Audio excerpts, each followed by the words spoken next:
Mesothelioma Navy. Mesothelioma Navy settlements.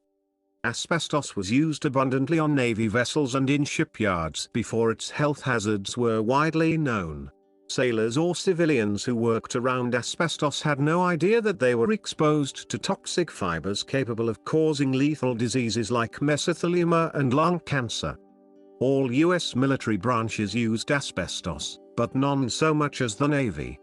That's why Navy veterans are the servicee members most frequently diagnosed with mesothelioma every year. Asbestos manufacturing companies knew of the dangers of asbestos, but they didn't tell anyone.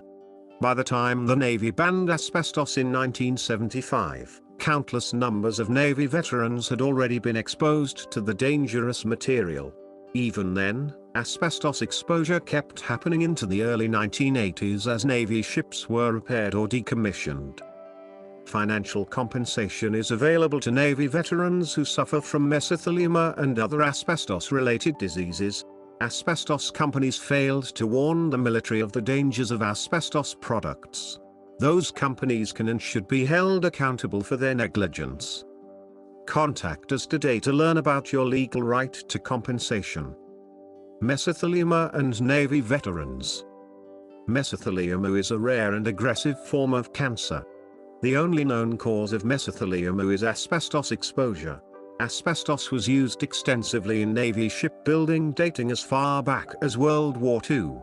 But because of the disease's long latency period, 15 to 60 years, many Navy veterans are not diagnosed with mesothelioma until decades after service. Asbestos releases invisible fibers into the air when it is damaged or disturbed. If inhaled or ingested, those fibers can dig into the lining of the delicate tissues surrounding the lungs, abdomen, heart or testicles. Over time, inflammation and scarring can cause cells to become cancerous, resulting in deadly diseases like mesothelioma and lung cancer. Asbestos was used on a wide variety of equipment on Navy ships, including pumps, valves, turbines, boilers, pipes and electrical equipment. Even in areas where asbestos was not widely used, fibers could still have migrated there on a Navy servicee member's clothing or shoes. Only 3,000 new cases of mesothelioma are identified each year. 1/3 of those victims are military veterans. Anyone who worked on Navy ships or in shipyards should make sure that their history of asbestos exposure is documented on their medical records so that mesothelioma is not overlooked as a potential diagnosis. Types of mesothelioma impacting Navy personnel. There are 4 types of mesothelioma.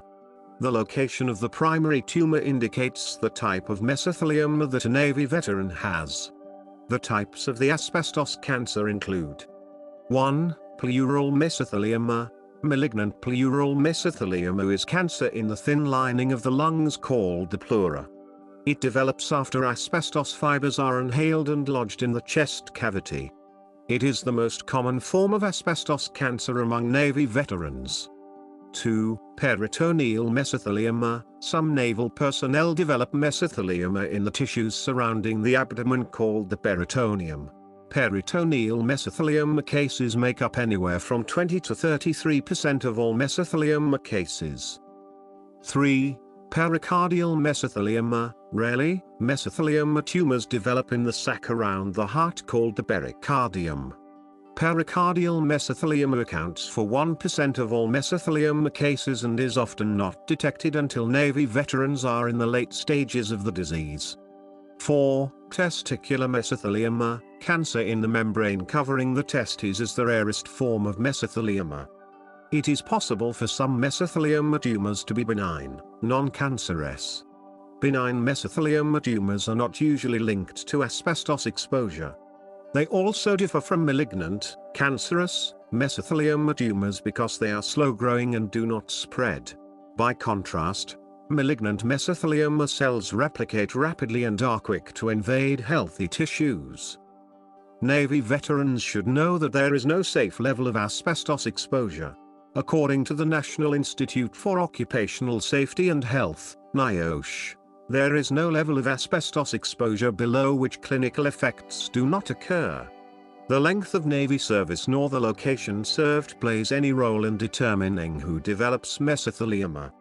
In fact, many Navy veterans who were exposed to asbestos aboard naval vessels are never diagnosed with mesothelioma or any asbestos-related illnesses.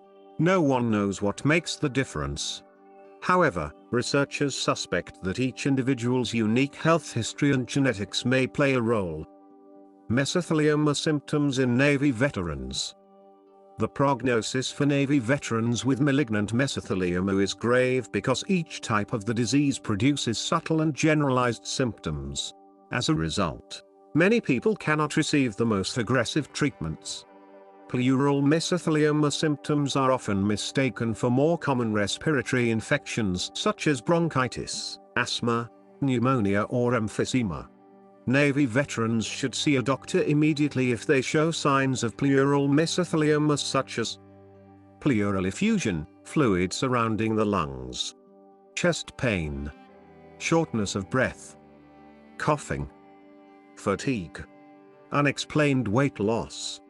Peritoneal mesothelioma may be misdiagnosed as irritable bowel syndrome, Crohn's disease, ulcerative colitis and other abdominal cancers. Shipyard workers and Navy veterans may experience the following symptoms: ascites, fluid buildup in the abdominal cavity, abdominal pain or swelling, weakness, nausea, weight loss, bowel problems, fever. Pericardial mesothelioma shares symptoms with congestive heart failure and other cardiovascular conditions. Because it is so rare, pericardial mesothelioma may not be diagnosed in patients unless there is a post-mortem examination. Symptoms include pericardial effusion, excess fluid in the pericardium, difficulty breathing, chest pain, fever, night sweats, heart palpitations, arrhythmia, heart murmurs. Testicular mesothelioma is so rare that experts cannot agree on definitive symptoms. It is usually mistaken for an inguinal hernia. Navy veterans should consider getting an evaluation for testicular mesothelioma if they develop symptoms such as testicular swelling, fluid in the scrotum, a mass in the testicle. No matter where the symptoms of mesothelioma appear, it is critical to get a prompt and accurate diagnosis to achieve the best possible outcome. Mesothelioma treatment for Navy veterans. A Navy veteran who is diagnosed with mesothelioma has another tough battle to fight. While there is no cure for mesothelioma, there are several treatment options that can reduce pain and extend a patient's life expectancy. However, the possibilities become more limited as the disease progresses. Navy veterans could be candidates for surgery. Surgery can be a curative or palliative treatment option for patients with mesothelioma. Doctors may suggest any of the following procedures. Extrapleural pneumonectomy. Surgeons remove the affected lung, part of the pericardial sac, part of the diaphragm and the tissues lining the chest wall. Pleurectomy decortication, PD. The pleura surrounding the lungs, and any visible tumors in the chest cavity are removed. Site reduction or debulking surgery. Diseased tissue in the peritoneal and abdominal area is removed. In some cases, heated chemotherapy drugs are inserted into the abdomen as well. Pericardiectomy. Doctors remove all or a portion of the pericardium around the heart. Radical inguinal orchectomy. The diseased testicle and the entire spermatic cord are removed. Chemotherapy is another option. Doctors may prescribe a variety of drugs and chemicals to attack and kill mesothelioma cells. Chemotherapy may be used before surgery to shrink the tumor or post-operatively to kill any remaining cancer cells. Radiation therapy uses high-energy X-rays or particles to attack cancer cells. Ionizing radiation is most effective at shrinking or preventing growth of mesothelioma tumors. Radiation therapy may be used in combination with other therapies or as part of a palliative care plan for Navy veterans with mesothelioma. Palliative care focuses on improving a patient's quality of life and easing pain during any stage of mesothelioma. Doctors may perform procedures to remove fluid buildup to make breathing, eating and moving more comfortable. Clinical trials are research studies that explore new methods for treating mesothelioma. Navy veterans should ask their doctors if they are eligible to participate in any current or upcoming trials. Navy Asbestos Medical Surveillance Program. The U.S. Navy operates a medical monitoring program for military servicee members with a history of occupational exposure to asbestos. The goal of the Asbestos Medical Surveillance Program, AMSP, is to identify signs of mesothelioma and other asbestos-related diseases quickly so that Navy personnel can get immediate treatment. The AMSP keeps records of some Navy servicee members who were exposed to asbestos. Eligibility to enroll in the program depends on whether the sailor or civilian meets certain exposure requirements. Those who qualify receive regular medical exams and chest X-rays to look for any signs of pleural mesothelioma or other asbestos illnesses. AMSP doctors also use spirometry to check how well the servicee member's lungs are working. Spirometry is a test that measures how much air patients can inhale and exhale. It also assesses how quickly a patient can exhale.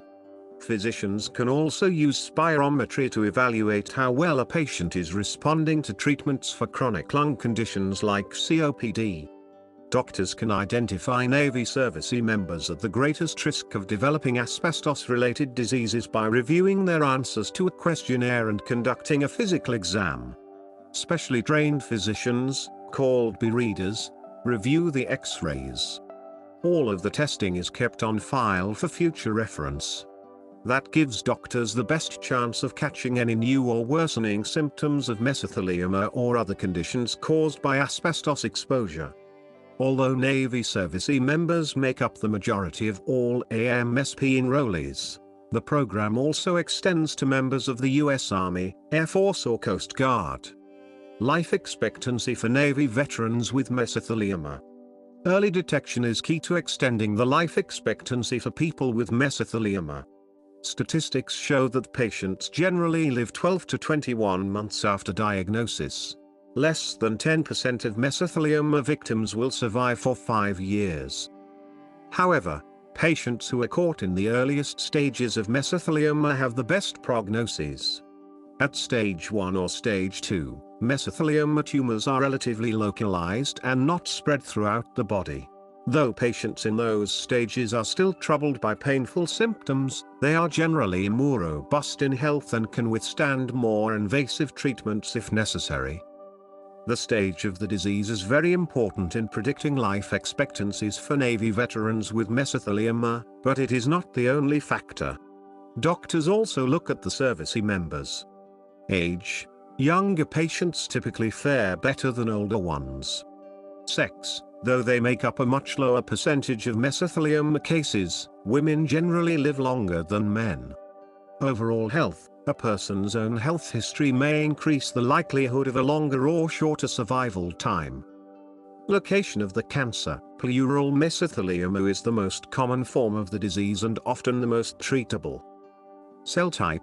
Mesothelioma tumors can be made up of epithelioid, sarcomatoid or basic cells. Epithelial cells are far more responsive to treatment. Sarcomatoid cells spread quickly and are resistant to treatment. Basic cells are made up of epithelioid and sarcomatoid cells. The ratio of epithelial cells to sarcomatoid cells determines how well a patient will respond to treatment. The more epithelial cells, the better. Wishes and intentions. The average age of a pleural mesothelioma patient at the time of diagnosis is 72. Some shipyard workers and Navy veterans do not want to contend with the harsh side effects of traditional mesothelioma treatment plans. Instead, they choose palliative care to enjoy their remaining time with loved ones without waging a war against mesothelioma. Financial assistance for Navy veterans. Navy veterans with mesothelioma may collect compensation through a legal claim and/or VA benefits. Working with a skilled mesothelioma attorney, service members can learn about their legal rights and the best path to financial relief. An experienced asbestos lawyer can review a Navy veteran's employment history and service record to identify who is responsible for his or her exposure to asbestos. Veterans do not sue the Navy or the government. Legal action is brought against the company or companies that supplied asbestos products to the military without disclosing the public health risks. Depending on the specifics of the case, Navy veterans may be eligible to obtain compensation from asbestos trust funds. Many companies that went bankrupt were required to establish asbestos trust funds to ensure that victims who develop mesothelioma or other asbestos-related illnesses receive compensation for their losses. Navy settlements and lawsuits. A knowledgeable mesothelioma attorney can inform veterans whether they have legal grounds to file personal injury lawsuits against asbestos manufacturers. Many companies reach settlements with Navy veterans rather than pay for a lengthy trial with an uncertain outcome. Navy settlements can often be reached in as little as 30 days. VA benefits. If you are a Navy veteran suffering from an asbestos disease like mesothelioma, you may be entitled to monthly VA disability benefit payments. It's important to talk with a lawyer before trying to apply for benefits alone. The process can be complex, with tight deadlines and strict criteria that must be met in order for a VA benefits claim to be approved. Planning for the future after a mesothelioma diagnosis is not a battle that you have to fight alone. We can help.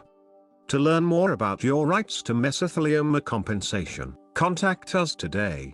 Our top-rated mesothelioma lawyers can outline your legal options in a free consultation. Then they can build a strong claim to secure a better financial future for you and your family.